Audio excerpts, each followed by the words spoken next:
Rabbi, welcome. Thanks for joining us today. Thank you. It's a privilege to be here.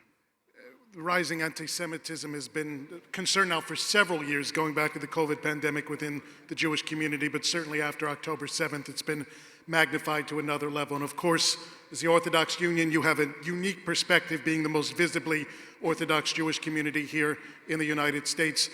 Kind of take us through the experience about what it's been like since October 7th and how the OU has reacted and tried to protect the Orthodox community here.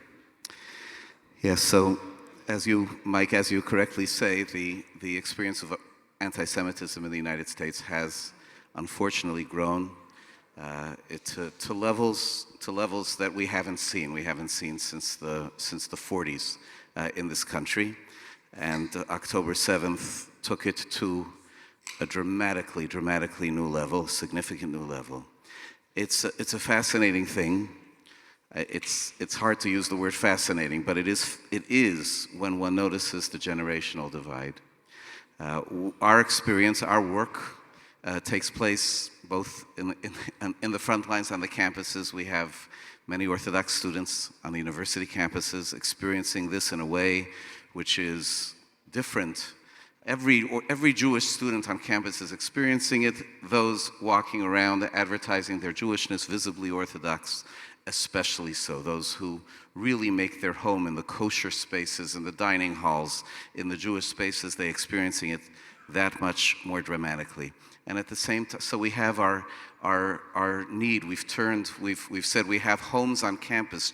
JLIC is our home on campus for Jewish students, and now it's not a home, it's a fortress. It's a place where students go to find security, to find strength, to find companionship. This is something that they have to do. Proactively, we've been very involved with partners across the Jewish community in trying to beat it back, and to beat it back on the level of leadership, of government, of governance of institutions, civil leadership, etc.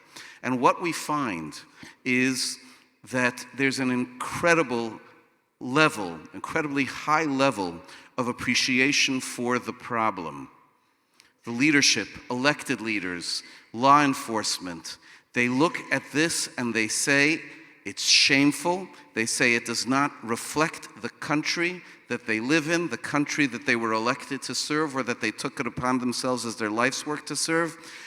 If I would tell you the amount of rooms that I've been in with elected officials, and again, law enforcement, where there have been tears shed, not just by the Jews in the room, but by those who are there carrying the responsibility to respond to it.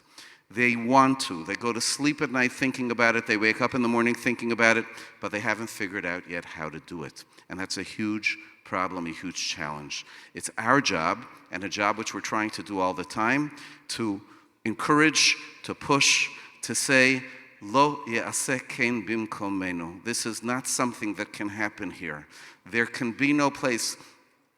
The president said the other day, there's no place in America for this kind of hatred.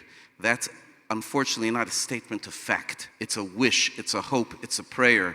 There are too many places where it's there, and we are not resting, along with partners across the Jewish community, from just pushing and pushing and pushing for a more substantive response.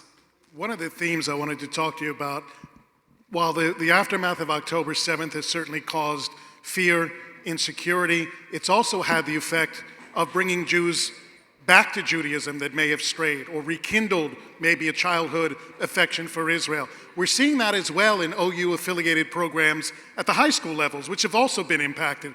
Tell us a little bit about the JSU, the Jewish student unions that the OU's run, and the impact that October 7th has had. Thank you. So it's a striking point. It's a reality which is seen across the board of the American Jewish community. We are privileged through our youth movement, NCSY, to have a program called the Jewish Student Unions. These are clubs which are held in public schools, an hour, a couple of times a week perhaps, where educator comes in, Jewish students get together, they have some pizza, they have some kosher pizza, they learn about Judaism, they learn about Jewish life, about their heritage. We had 300 plus such clubs on October 6th. Today, the number is approximately 400. It's not a new program. It's a program which has increased dramatically. We have demand from places where we don't have physically educators. One of our wonderful creative educators has now empowered a whole group of teenagers to run their own Jewish student unions. And the reason is simple.